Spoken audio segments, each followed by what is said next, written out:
Effort to overturn Donald Trump's election victory. Are Democrats attempting an electoral coup? A very serious question as we start this Wednesday morning. Hope you're well at home. I'm Bill Hemmer. Welcome here to America's Newsroom. Nice to be back with you. Good to have you back. Thank you very much. Nice to see you. Hello, everybody. I'm Martha McCallum. So we're going to have much more on that in just a moment. But first, President-elect Donald Trump took the big thank you tour to Wisconsin last night. Two well-known locals. There's Paul Ryan and Governor Scott Walker. Reince Priebus was there as well. Mike Pence, as you can see on the stage. Lots of Wisconsin guys and one from Indiana in the vice president. So Mr. Trump singing the praises of his pick for Secretary of State. There's some indications there's going to be some pushback here. So he really spoke very favorably of ExxonMobil CEO Rex Tillerson. Rex will be a fierce advocate for America's interests around the world and has the insights and talents necessary to help reverse years of foreign policy blunders and disasters. You're winning with health care. We're winning on the border. We're winning with ISIS because we are going to get ISIS out. We're going to win so much. You're going to go to Paul Ryan. You're going to go, Mr. Speaker, please, please. We can't stand winning this much. We can't take it. And he's going to come to see me and he's going to, Mr. President, the people in Wisconsin are tired of winning so much. More on that today now. Want to start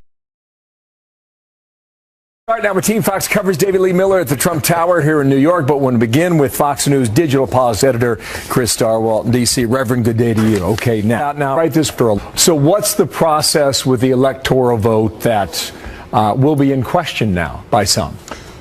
Well, Democrats want, some Democrats want for the members of the Electoral College who are asking for it to receive a confidential briefing or see confidential materials related to the evidence of Russia's involvement in hacking Democratic emails to help influence the election or undermine the U.S. election. This is obviously a bid for coup is probably too strong a word, but to subvert the election. Some have even called for a revote. This is a reflection of how hard the Democrats are taking it, how bad it is for them, and the fact that Hillary Clinton's former campaign chairman, John Podesta, supports this movement, says that it's more than just fringe weirdos. Well, the irony is rich with that. In a moment, I'll get back to Podesta, but history says it doesn't matter much, right? Nah. Look, Donald Trump won 306 electoral votes. You need 270 to win. Is it conceivably possible that 37 electors would be what we call faithless? It has happened in the past that one or two here or there have been faithless in protest, not voting the way that the voters of their state have ordained. This is, remember, a federal republic, not a direct democracy, so they have agency. Now they face consequences at home. Every state has a different law about what the penalty for an elector who doesn't follow the state laws are. But let's say you get many, brag and say there may be as many as 20 that would be faithless. But let's say that you got it all the way up to the 37 that you'd need to push Trump under 270. Then the election goes to the House and Trump wins it there anyway. So this is all cockamamie. Wall Street Journal writes this, okay? What should really distress Americans is that the losers are trying to overturn the election results based on little more than anonymous leaks and innuendo. Whatever Russia's hacking motives, there is no evidence that the emails it turned up were decisive to the election result, end quote. And doing so undermines confidence in institutions. Undermining the confidence in institutions further enhances the Russians' efforts here. This is doing what your enemy wants you to do, is to undercut the legitimacy of elections, to undercut these things. Voters knew or had the opportunity to know about the fact that Russia was meddling in this election. Fake news had been discussed. These propaganda stories that people from Russian-affiliated sites were pushing out. We knew about Russia hacking. We knew about WikiLeaks and Julian Assange. All of this was discussed in the election. The fact that voters didn't care as much as Democrats wanted them to is something that is bad for Democrats, but not cause to undermine the institutions that are integral to keeping this republic afloat. Here's the irony. I mean, if Russia did try and influence it, it was Podesta who gave up his password. There was a fishing expedition, and his team responded to it. Remember this from a month ago. This is a legitimate legitimate email. This is the email to John Podesta when he inquired about this email about a password change. John needs to change his password immediately. Now they're saying it's a typo. Well, that is one whopper of a typo, Chris. It is a typo. It is a typo that may have cost them, we don't know how many votes, but it sure cost them some votes, because by saying legitimate instead of illegitimate, because obviously that was his sentiment. You got to change your password. When he said legitimate instead of illegitimate, there went Podesta, click, and let the Russians right through the front door, and they harvested all that email out of there and then tortured Hillary Clinton with them for the rest of the campaign. Spell check is the advice of the day. Thank you, Chris. Nice to see you, sir, in Washington. You bet. Chris Starwell. Thanks. So now let's get the latest live from Trump Tower this morning, where the president-elect has a very busy day ahead, including a meeting with some of Silicon Valley's top executives. David Lee Miller is live outside Trump Tower with more for us this morning. So good morning to you, David Lee. Who do they expect over there today? Oh, a long list of special guests, Martha. In fact, you might best be calling Trump Tower Silicon Valley North. A number of titans of tech will be arriving here in the next few hours. The invitees include reps from Apple, Amazon, Google, Microsoft, and IBM. The priority item on the agenda is expected to be jobs and the special visas issued by the government that allow many foreign tech workers to hold positions here. The president-elect's chief strategist, Steve Bannon, in the past has expressed concern that there were too many Silicon Valley CEOs who hailed from South Asia or Asia. At least one company, though, is going to be bringing some welcome news. IBM has announced that it plans to hire 25,000 tech professionals in the U.S. One tech titan conspicuously absent from the invitee list, though, arguably the president-elect's favorite tech company, Twitter. They are not expected to be represented here today. In other news, it is now official. Mr. Trump is going to nominate Rick Perry as the Energy Secretary. In an announcement just a few hours ago this morning, the transition team said the former Texas governor helped his state prosper by developing energy programs as well as infrastructure. And Fox News has learned now that Mr. Trump plans to nominate Montana Republican Congressman Ryan Zinke as Secretary of the Interior. Zinke is a former Navy SEAL. He met with Mr. Trump earlier this week on Monday. The president-elect, though, still apparently looking for his agriculture secretary nominee. There's growing speculation Mr. Trump is eyeing the North Dakota Democratic Senator Heidi Heitkamp for that job. If offered, Heitkamp, however, might turn it down because then a special election would have to be held to replace her, and it is likely to favor a Republican. And lastly, still no word on Mr. Trump's choice for Secretary of Veterans Affairs. Veterans groups are calling for Mr. Trump to keep Robert McDonald in that position. He has had that job now for about 2 years, and many veterans groups say that McDonald, a Republican, has implemented the types of reforms they would like to see, and hope that he continues to hold that position. Martha? We will see. David Lee, thank you. So Mr. Trump's pick for Secretary of State Rex Tillerson faces a rough road to confirmation, mostly because of his ties to Russia. So is it an advantage or a disadvantage for him? This will likely be the first face-off between the Trump White House and Senate Republicans who are opposed to this. So how is this going to go down? A packed show ahead today, beginning with Senator from Tennessee, Bob Corker, who was also up for that job, one of the people under consideration. He is the chairman of the Senate Foreign Relations Committee, and they're the people who will hold Tillerson's confirmation hearing. He will be here in just a few minutes, so we look forward to that. Also, we'll get his thoughts from, from Trump transition team spokesman Jason Miller, who will be here as they work on convincing those skeptical Republicans that Tillerson's the man for the job, Bill. So this is clearly the first showdown that is likely to happen for one of these spots. Looking forward to all that. Plus, I mean, Trump had Merry Christmas on the lectern last night in Wisconsin, which was a really nice touch. And we have added our own nice touch, Martha, here. I mean, did you know? Lovely. The Christmas trees, the poinsettia. I love the Christmas spirit. Take one home with you. We love having this around. Indeed, we do. Merry Christmas. Could today be another record breaker? Markets set to open in 20 minutes. The Dow looking at what would be a major milestone. 20,000 today, maybe? Maria Bartiromo is here to talk about that live in a moment. Dance around it, but will it close above it? That's the question. Plus, it's being called a meltdown of humanity. The images, the videos, the voices from Aleppo will break your heart. We will show you what's going on there as the ceasefire travels back. The civilians are stuck in a very small area that doesn't exceed 2 square kilometers, with no safe zone, no life. Every bomb is a new massacre. Save Aleppo, saving humanity. Of his own party, who have concerns over ties to the Russian leader Vladimir Putin. But Mr. Trump heaping praise on his pick just last night in Wisconsin. Very excited about Rex. And you know, Rex is friendly with many of the leaders in the world that we don't get along with. And some people don't like that. They don't want him to be friendly. That's why I'm doing the deal with Rex, because I like what this is all about. So then, Tennessee Republican Senator Bob Corker chairs the Foreign Relations Committee that will lead the confirmation hearing for Rex Tillerson. And, sir, good day to you, and thank you for your time today. I know you were on the short list. Why do you think he went in a different direction?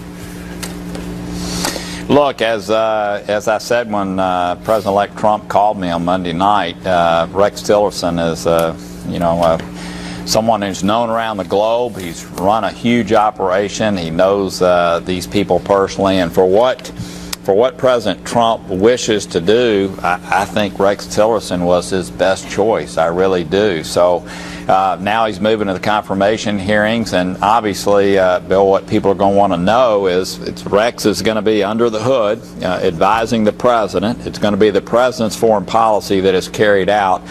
But people are really going to want to press him on what his views are of our relationship to Russia, China, many of the people in the Middle East, and that's what these hearings are about. My guess is he'll be very prepared. I just got a call from someone who's going to be handling his transition, and we'll have those hearings soon. You said in your answer there, for what Mr. Trump wants to do. What is that, based on your understanding?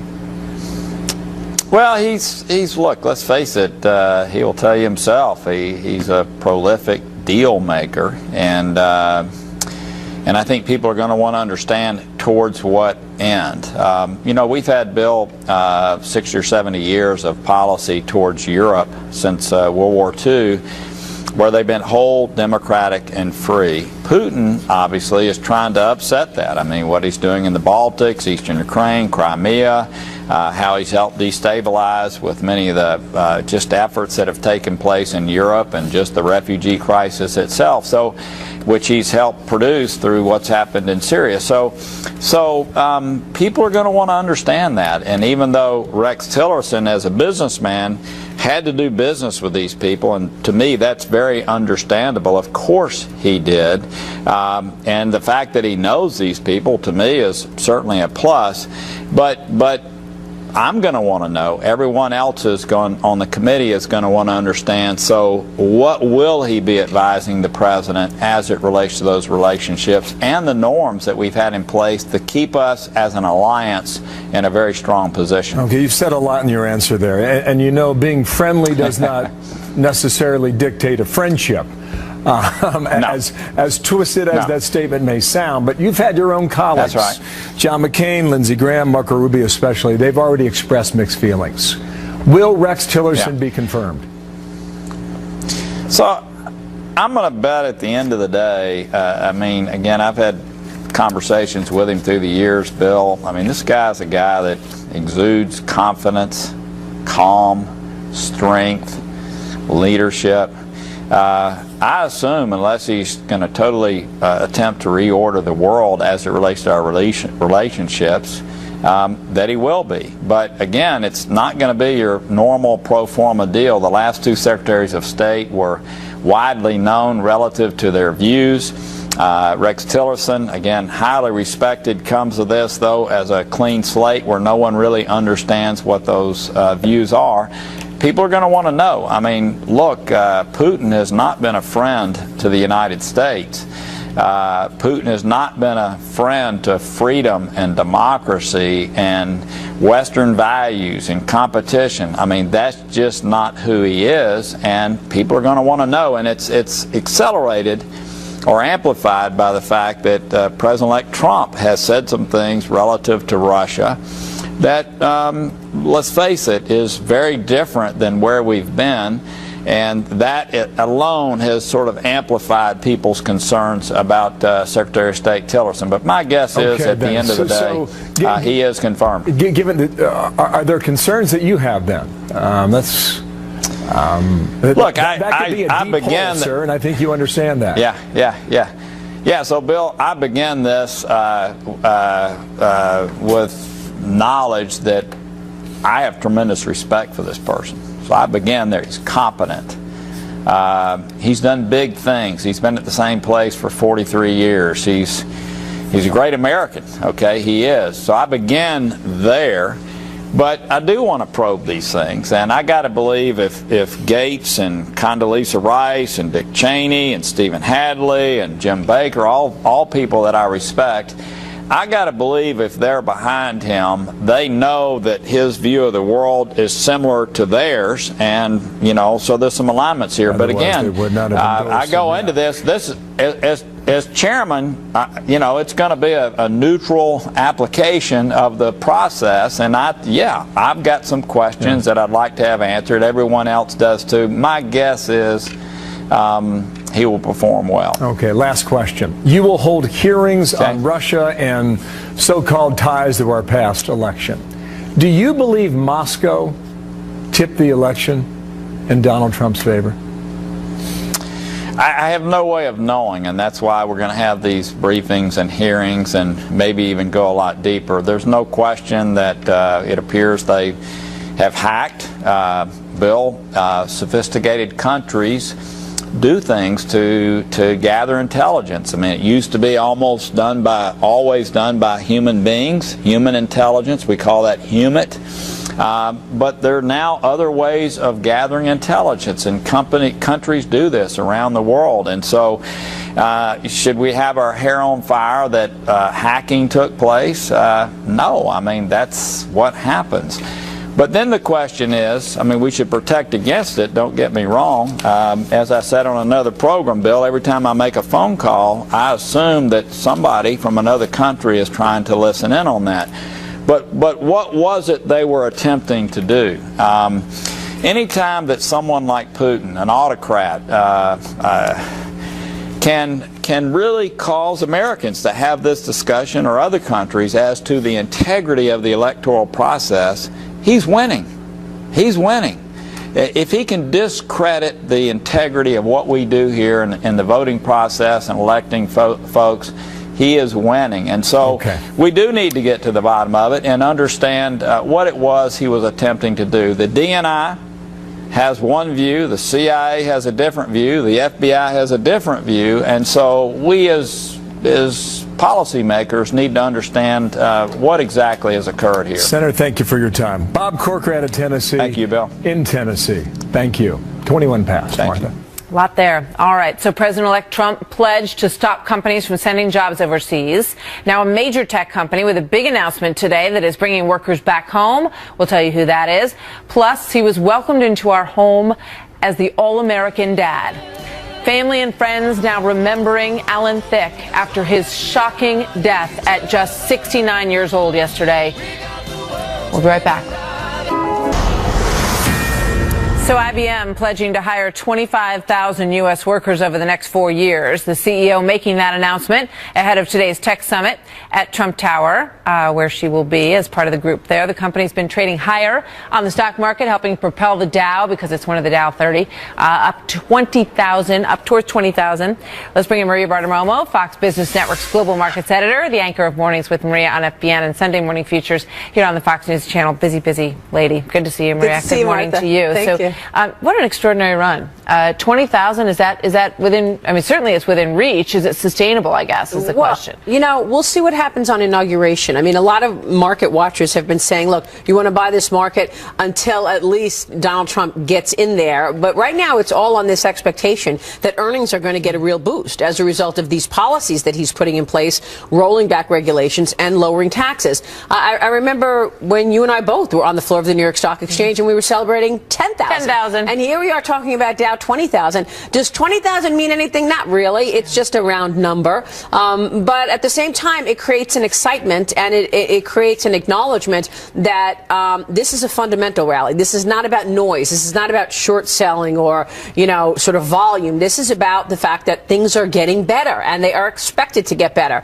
I told you earlier when we were talking the other day that one of the analysts that I spoke with said that he's expecting earnings to be up 20% as a result of a corporate tax rate that's pulled down to 15%. Yeah. What's good for companies is not always good for jobs. We see an intense amount of automation, robotics going into a lot of these earnings numbers. But Ginny Rometty from IBM has said 25,000 more jobs. She's part of the advisory committee to Donald Trump on jobs, and they're all going to talk technology today, right? Yeah, I think so. And I think it's really interesting that when, with a little effort and with the messaging that Donald Trump has been putting out there, everybody gets into line. And so here you have Ginny Rometty going to Trump Tower today, but before she gets there, she announces she's going to create 25,000 jobs. But I think it's really important. She doesn't want to get the squeeze after she gets in the door. She wants to put the offer right out on the table, right? But you make the right point, because it's really the skill sets that are out there. People have job openings, but they can't find the people that actually have the skill sets required to fill those jobs. So she's encouraging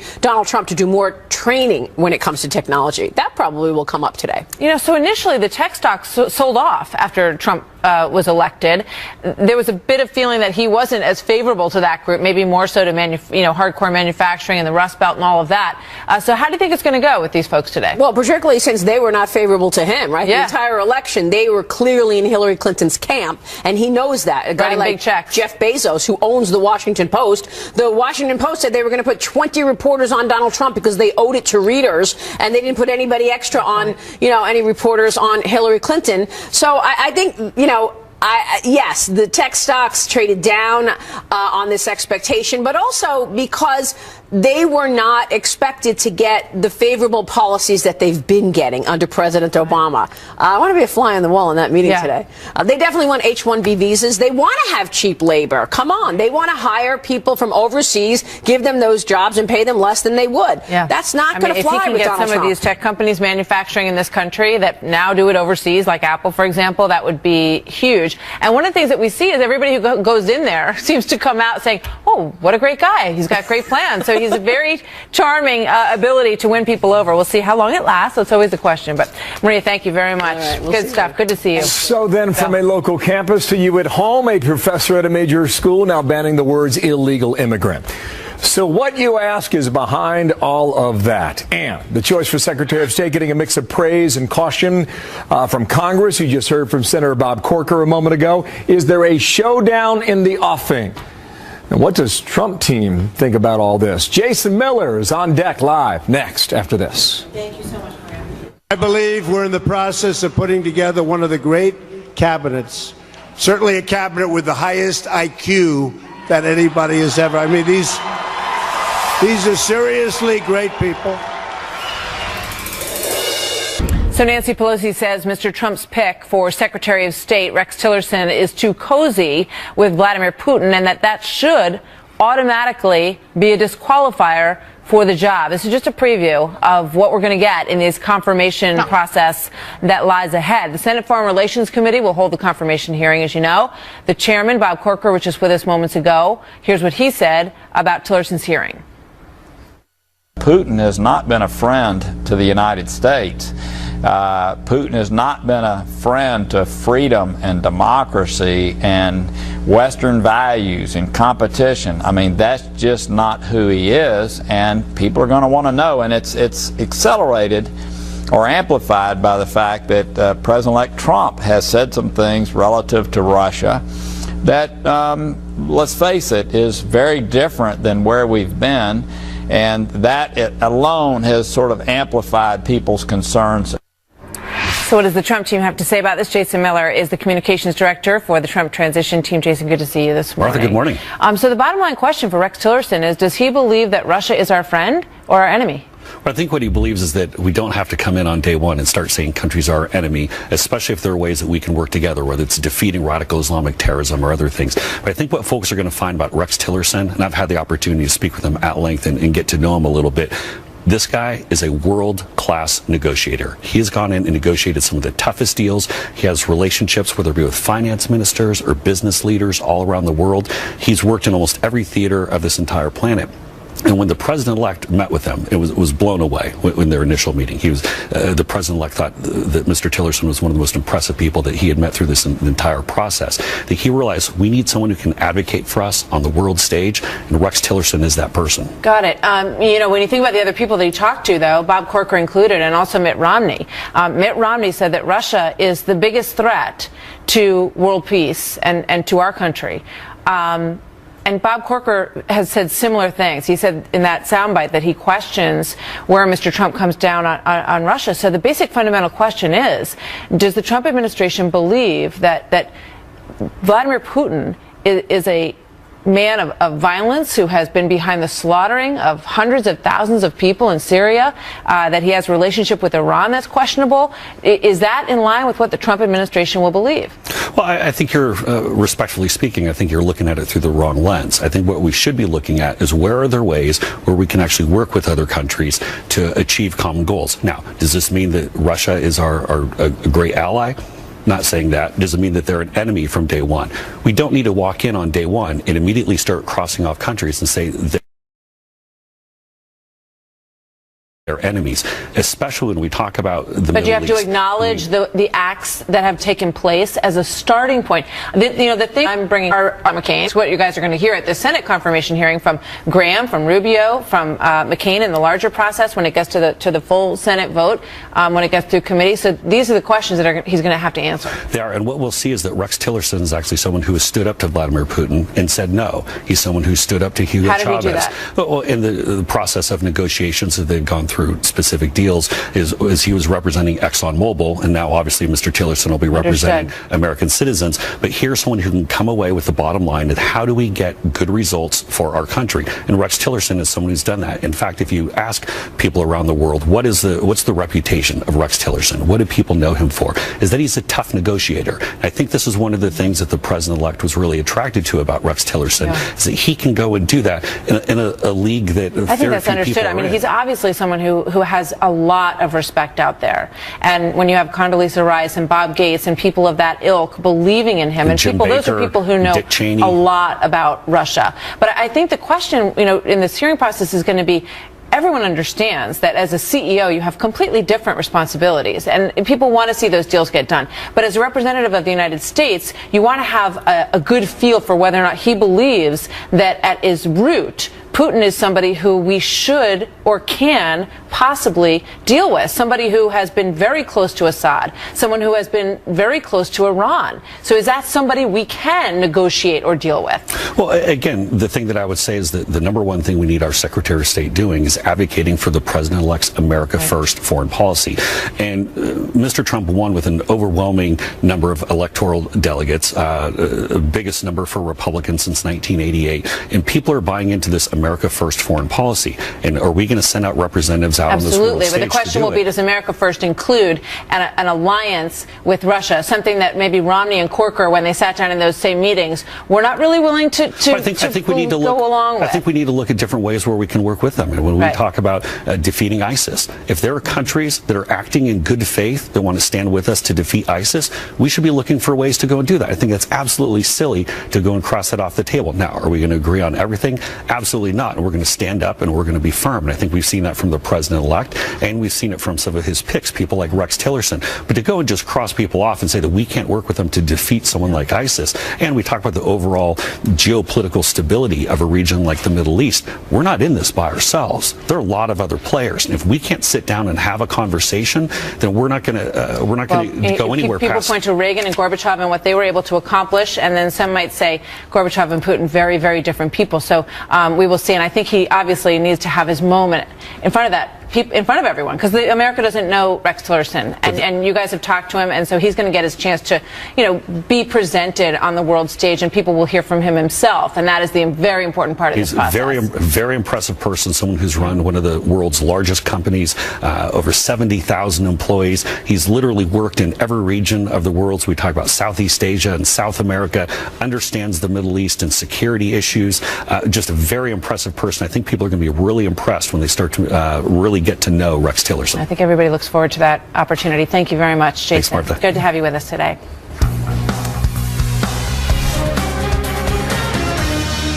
What you did tonight took real courage, Mike. I admire you. Thanks.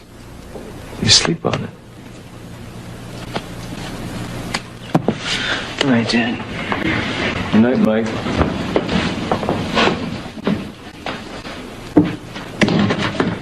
Thanks, Dan. A lot of us waking up today to that sad news, a legacy of love and laughter for Alan Thicke. The veteran actor died yesterday at the age of 69, apparently a heart attack. His TV career spanned 5 decades, including stints as a writer and composer and even a late-night host. But he was best known, of course, for playing the dad on the 1980s sitcom Growing Pains.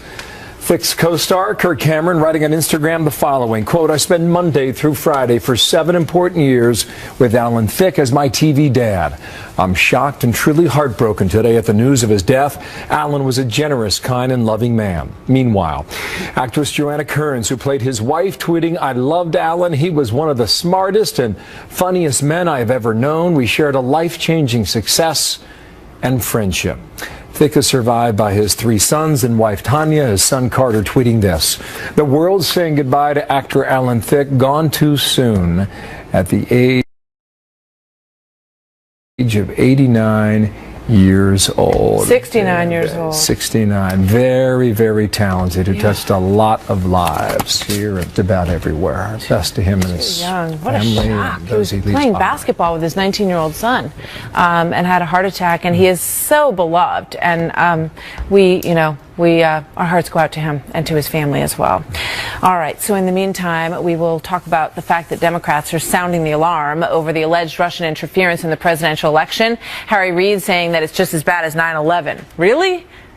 We're going to talk about that. Fair Balanced Debate coming up when we come right back.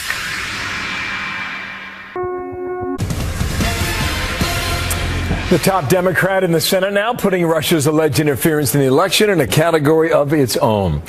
Harry Reid compares it to the worst terrorist attack in our nation's history. He said this, "I think this is as big a deal as Watergate, as 9/11. I think they should have a 9/11 type commission. I think it's a step in the right direction. This is a scandal that's been uncovered." Wow. What does he know? Brad Blakeman, former Deputy Assistant President George W. Bush, Jessica Tarloff, Democratic pollster and strategist, senior political analyst for Schoen Consulting. Good day to both of you. Good morning. Woo, huh? 9/11, a little spicy. Watergate. I don't know. What else do you want to put in that category? Pearl Harbor. I mean, take your pick on the hyperbole. Look, it's a good thing that Harry Reid is old news. He's not going to be in Washington. He's not going to be governing.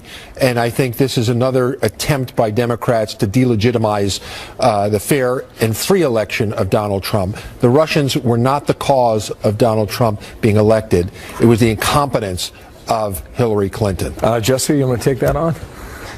Okay, well, there's a lot there to unpack. I mean, first of all, I'd like to say I don't like... Just start with Harry Reid. I mean, do you believe that this is as bad as 9/11 before we've even seen any evidence? 9/11 isn't a category all its own. The hyperbole hurts our cause. I disagree with you insofar as I don't think this is the Democrats doing that. Harry Reid is the only person out there saying something like that. If you listen to Elijah Cummings talking about it yesterday, Adam Schiff, these are people who want an investigation, which frankly is bipartisan at this point, into what the Russians are doing if they're in our systems, not because I think the election outcome is going to change. It is not. But we need to know if they were in some way tampering, and we need to know how much information of ours they have, just like we need to know about China, North Korea. A lot of people want our stuff. Perhaps I may rewind and remind all of this from 2 months ago. The commander-in-chief said the following. There is no serious person out there who would suggest somehow that you could even rig America's elections. And so I'd advise Mr. Trump to stop whining and go try to make his case to get votes. Funny how things Yeah, what a difference an election makes. But one thing is for sure, we have a cyber problem in America. We are not as diligent as we should be. As a matter of fact, the experts have told us that cyber attacks in America are more threatening now than a nuclear attack, and we're not doing the kind of job we should be doing, but we shouldn't be using this election as an excuse. So what's the proper way to manage that, Brad? What we need to do is we need, in the confirmation hearings of our defense officials and our intel officials, is pin them down on what Donald Trump's position is going to be and policy on cybersecurity. That is the ultimate threat to America, whether it comes from Russia or anybody else. But let's not use this election as an excuse, because that's not the real root of our problems in America. It's our national grid. It's our national defense. I don't disagree with Brad, and we were talking in the green room about Leon Panetta's speech that he gave at the Intrepid about 4 years ago, where he said that the next warfare front is going to be cyber, and our grid could go, anything could happen. We were talking about what if all the heating in America suddenly goes out during the winter. You're just going, I mean, we have no capability to fix something like that. But in terms of what's going on with the election, and this is not something that is just Democrats who are concerned about. You have John McCain, you have Lindsey Graham out there, Richard Burr. I mean, there are going to be hearings in both the House and the Senate about this. So you can't accept the results of the election and still be concerned about this and be talking about the election as a way that the Russians may have infiltrated our systems. We know that that's possible, and we need to be concerned also about Donald Trump's attitude towards the Russians, as well as Rex Tillerson's. How much of this, however, is trying to make this whole thing look like it's not legitimate? The election, the mandate question. Many Republicans are already. You can't use this as a dog whistle. That's right. To make it seem as if our democracy is falling apart because of it. I think that it's very dangerous. I mean, Hillary Clinton lost because of 80,000 votes in 3 key states. There were mistakes that were made that didn't have to do with the Russians. Spend your time in Michigan, not in Arizona. You win that way if you're a Democrat. So I think that that's what we should be focusing on, and refurbishing the party and looking ahead to 2018 and 2020. I think that we have great prospects at winning back a lot of seats. The irony on this is that Podesta's pushing it. He was the one who hacked. He's the one who fell for this phishing expedition. Well, someone did on his behalf. But he forwarded an email to someone on his staff, and this is the email that came back. This is a legitimate email. John needs to change his password immediately, and apparently they did, or he did, and the result was a wide open door. Check your autocorrect all the time. That there, Brad, is rich with irony. Last word. There's no question that our systems are vulnerable to Russians and others. But let's not use this election as the dog whistle. We have bigger fish to fry, and that's our national security. That's what we should be concentrating on. That's what we should have hearings on, not the results of this election. Thanks to both of you, Brad, Jessica. Pleasure. Thanks a lot, Bill. Next time, right? Yes. Thanks. Okay. I'll remember. I'm sure you will. Cool. Martha, what's next? So the word police are out in force on the campus of USC. Controversy on campus. The professor who tries to ban a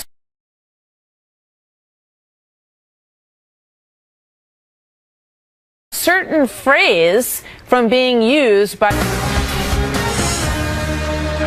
a University of Southern California professor banning the term illegal immigrant on final exams in an email that was obtained by Campus Reform sent out by the professor's aide, reading, quote, to the students, so on your final exams, please refrain from using the term illegal immigrant to refer to human beings, as the professor has requested or mandated. Instead, please use undocumented immigrant or unauthorized entry to describe folks' status.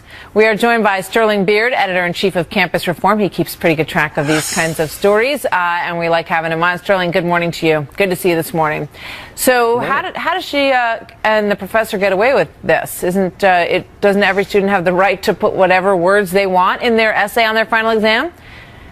Well, absolutely, they could, but of course, that's always at the, they're always at the mercy of a professor in this kind of situation, and that's the danger of having so many progressives in teaching positions where students, whether they're conservative, moderate, or even lean liberal, but want to talk about things truthfully, when they can't talk about them with the proper language to describe them, that's when you get this sort of situation. Yeah, and when students push back in these sorts of situations, for instance, if someone were to say, well, I believe that these individuals broke the law, and that makes them illegal immigrants, they would probably not get a good grade, I'm assuming.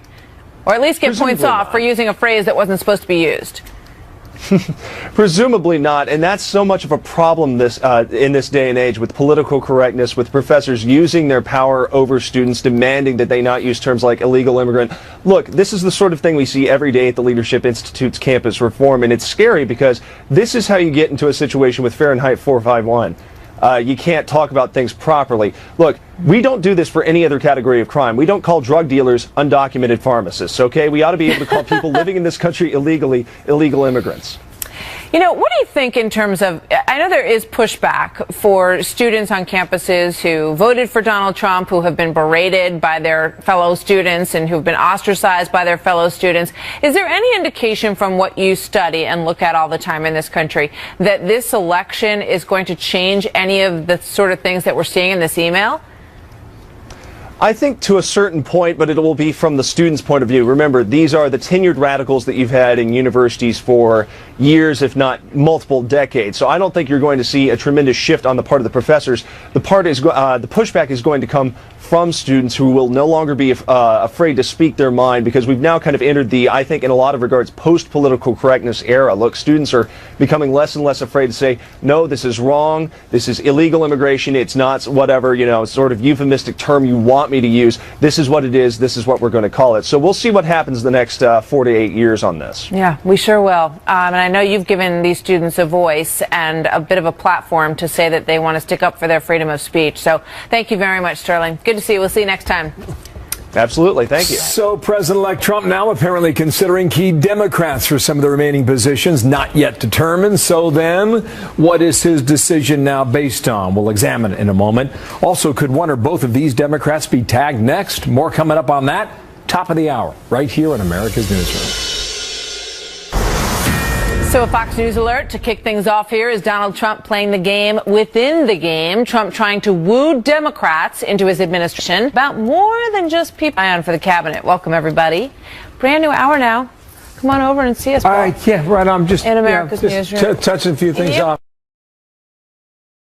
A couple periods, mixing a few prepositions. Dot the I's, cross the T's. Right on. How you doing? I'm great. How are you? Fantastic. Good. Morning, everybody. Looking like two Democrats have surfaced in those talks so far. North Dakota Senator Heidi Heitkamp, West Virginia Senator Joe Manchin. Right now, both hold seats in red states that would be at risk if they step down to serve in the administration. Very interesting, you say. Chief National Correspondent Ed Henry live in Washington. So, Ed, there seems to be some pressure on both Manchin and Heitkamp to turn down the offer that they're getting from the Trump administration. What's going on here?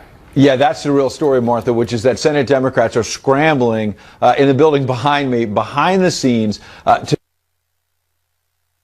Democrats wind up in the Trump cabinet. Well, why is that? Well, in the case of Joe Manchin, he's from West Virginia, obviously a Republican-leaning state, even though he's a Democrat, a state carried by Donald Trump. And he was up for Secretary of Energy. He did not get it, obviously, Rick Perry being nominated instead. But Heidi Heitkamp, who you mentioned from North Dakota, also from a red state, she's up for Secretary of Agriculture. That has not been announced by Donald Trump, but she's in the mix for that. Somebody going behind closed doors to talk to Trump. And the point is, yes, is it good to reach across the aisle, have a Democrat or two in your cabinet to show you're bipartisan? Sure. But this is really about, and the reason why Senate Democrats are scrambling is they are deeply worried that if Heitkamp says yes and becomes the Agriculture Secretary, that makes it really hard for Democrats to keep that seat in Democratic hands, likely to go Republican. And then Donald Trump not just gets an Agriculture Secretary, but he gets another Republican vote in the Senate for his nominations, for his agenda like tax cuts. And so that's why this is sort of like multi-dimensional chess. It's not just about cabinet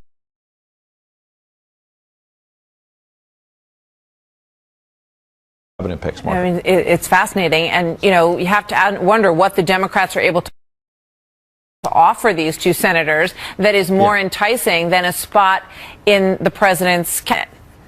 Post like spending a seat on the Finance Committee, for example, which oversees all tax policy. That's very powerful. Also oversees putting together what's going to be the new version of Obamacare, health care. So it could be something like that. It could be a leadership post. There could be all kinds of things thrown out there. But here's something else to watch. We put together a list of all the Democrats who were up for election in 2018 in the Senate in states carried by Donald Trump. And the point is, these are 10 Democrats who could be very vulnerable because in some cases, Michigan, for example, Donald Trump barely won that state, of course. It was a surprise. But there are other states where he carried it big, like West Virginia. A state like Florida will be interesting for Bill Nelson, who's up for election. And oh, by the way, who else is on this list? Heidi Heitkamp, who we just mentioned from North Dakota. So that might be part of her calculation as well, Martha, which is, look, if I don't take this cabinet post and I listen to the Democrats pressuring me to tell President-elect Trump, no, I might face a really hard re-election battle and lose my seat anyway. In North. There's all. Thank you very much. Good to see you. So with more on this morning is Jonah Goldberg, senior editor of the National Review and a Fox News contributor. Jonah, good to see you. Thanks for coming in today. It's great to be here. What do you make of all that? I think first of all, I think it would be brilliant and really important for the Trump campaign to take some Democratic senators off the table. Yeah. Their margin in the Senate is really narrow. We're seeing this just with the talk about the Tillerson nomination, right, where when you have, 52 Republican senators, right, basically everybody gets to pretend I am the crucial 51st vote. And that gives everybody leverage. The more you can pad that lead for the Republicans, the more the White House has leverage over senators rather than senators having leverage over the White House. But we do see this pretty much every administration where they try to, first of all, there's a tradition of picking someone from the other party for one cabinet position. But I also think, just as Ed said, this isn't just about cabinet picks. I also think it's not entirely just about senators. It's also about the image of the parties. One of the reasons why a lot of sort of conservative Democrats switched over and became Republicans under Reagan was because the images of the parties had changed. Mm-hmm. And we're seeing that again right now. And so you're seeing, for someone like Joe Manchin, his state is essentially a Republican state. He's just a popular sort of lagging behind the trend conservative Democrat. A lot of people have thought he might cross over at some point. Which is what like Jim Jeffords had done. It's what Phil Gramm had done. And so the image that the Republican Party is now the home of politicians like a Manchin or a Heitkamp is terrible for the Democrats, given that the Democrats are having this identity crisis about, oh my gosh, we're just these blue state latte sipping liberals from San Francisco and New York. They can't all of a sudden start hemorrhaging all of their sort of blue collar, somebody in West Virginia and North Dakota and places in the heartland. I remember when President Obama tried to get Judd Gregg to come into his cabinet, and Gregg said yes, the former senator from New Hampshire, and then sort of started to get the feel for what the economic plan was, and just said, I can't back this. I can't do it, and left. So sometimes it's tough to do, but, perhaps admirable to try to bring some of these people in, and also, as you say, quite crafty in a political move. Right. I mean, one of the funny things about the Judd Gregg thing, which I had completely forgotten about, was in this moment where everybody's accusing the other side of being paranoid, the whole reason why Gregg's nomination got killed was because Democrats were terrified that a Republican might be in charge of the census and that would steal the election, and so this idea that this is just something new to this moment is not quite right, Jonah, thank you. Great to be here. See you. Good to see you as always. Thanks a lot. Jonah Goldberg. So then we are watching the revolving door over Trump Tower at Fifth Avenue to see who walks through that door next. Today it'll be a who's who of technology leaders from companies including Amazon and Apple, Microsoft and Google, Facebook and Tesla. A lot of big hitters in that crowd. Big corporate names from General Motors, also JP Morgan, Disney, Walmart, Pepsi, Boeing, General Electric. Last night, meanwhile, up in Wisconsin, Speaker Paul Ryan apparently patched up months of bad blood, taking the stage with Mr. Trump. This is a very interesting rally. The latest stop on his thank you tour, where Mr. Trump focused on putting Americans back to work. Here is just part of that. My administration will be focused on three very important words: jobs, jobs, jobs. It's time to help get Americans off of welfare and back into the labor market, rebuilding this country with American hands and with American workers. My administration will follow two simple rules: buy American and hire American. From now on, it's going to be America first. America first. Meanwhile, Mr. Trump defending his choice for State Department, Rex Tillerson, and today making it official that he will nominate former Texas Governor Rick Perry for Secretary of Energy. Several reports already out today saying Mr. Trump is expected to choose Montana Republican Ryan Zinke to be Interior Secretary. He's got a military background as a Navy SEAL and a lot more. So all those pieces on the portraits and the shadows that we've had for several weeks are filling in day by day. He called Paul Ryan a genius last night. And then he said, but if he doesn't agree with me, he'll be in trouble. We're going to build the wall, Paul. So we'll see how all that goes. But everybody was really great buddies last night out on that stage handing out jerseys and everything. So. Nice. Genius for now. Yeah. Okay. Fox News alert now. Serious developments. In a 5-year Syrian war, a ceasefire collapsing and a last holdout in that country may be lost to Syrian forces. Bombs raining down on the remaining rebel-held areas of eastern Aleppo. Just one day after a deal brokered by Russia and Turkey would have allowed trapped civilians and rebels to evacuate. John Huddy's watching all this live at a Middle East Bureau with more from there. And John, good day.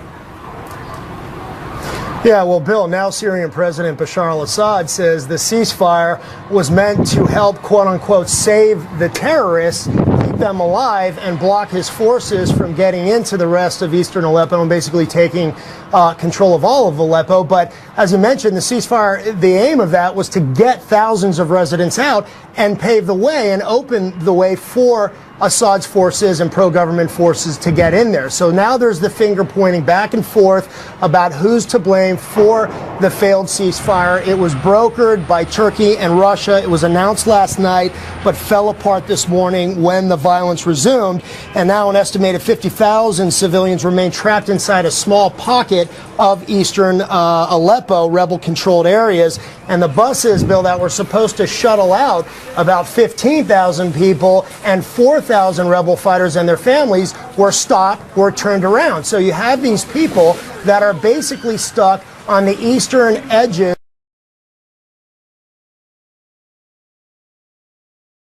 of the eastern part of the city as the deadly game of politics in this case, in this horrific story. John Huddy. Electoral College to change their votes, which they will do on December the 19th, place those votes. So is there an attempt to subvert our electoral outcome? And we're not talking about Russia. We're going to debate that fair and balanced coming up. Also, will Rex Tillerson be confirmed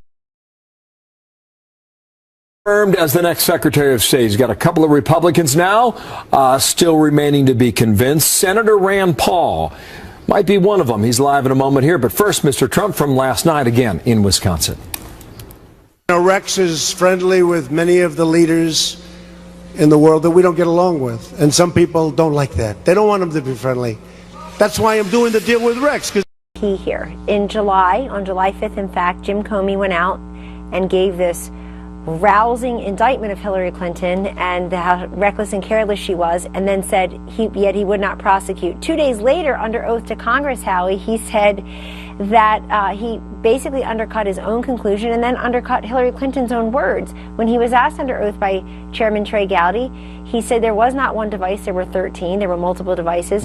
Yes, it is true there was classified national security information contained in those emails on her private server. So he undercut his own conclusion and he undercut her words. This investigation is separate. And I think I could argue that had Comey sat on this new information, he would have been impacting the election. We can't have that. Well, but is it possible, since even the FBI, according to reports, doesn't know what these emails are, hasn't reviewed the emails on the devices of Huma Abedin and Anthony Weiner, that this could turn out to be nothing? Would you acknowledge that? It's possible, but so what? In other words, what we're reminded of is the cloud of corruption that always follows Hillary Clinton. And we're having this entire conversation about a renewed FBI investigation because Hillary Clinton did what she always does, put Hillary first. She put Hillary first above national security, above the safety of Americans. And she could put this all to rest right now. She can call into your show right now, Howie, and say, I just talked to Huma Abedin, and here's what's in those emails.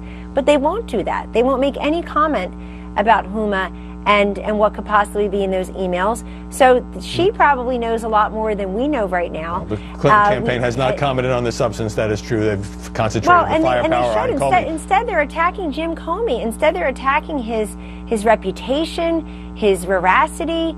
I thought on the morning shows today, her team, who is filled with smart people, did a fairly terrible job trying to defend the strategy of taking down Jim Comey and demanding that he expedite his investigation so that we can see everything right away. Right. But let me get to this. Donald Trump has been saying repeatedly that if he's elected, he would reopen the original FBI investigation of Hillary Clinton. And he said during the debate, if he was president, she'd be in jail. Now, a lot of people, some people, I should say, sympathetic to Donald Trump, have been saying that in a democracy, a presidential candidate shouldn't be vowing to prosecute his opponent. Well, Jim Comey went ahead and did what Donald Trump said he would do, which is reopen the FBI investigation. So it turns out technically it's not a reopening; it's a separate inquiry, as you noted. But should Trump? Fine, but here we are. We can never get the stench and the stain of the Clintons off of us. It turns out, all right. And this is a great example of that. But look, what Donald Trump has said is that he believes there was criminal wrongdoing, and he knows anybody else. The military guy who took pictures inside the submarine, who's now going to face a year in jail. Certainly, General James Cartwright faces 5 years in prison and a $250,000 fine for lying to the FBI one time, confirming information to 2 New York Times reporters that they'd already written, and he was trying to protect national security interests. And this guy faces jail time. So we know this is all about a separate set of rules for Hillary Clinton and the rest of us. All right.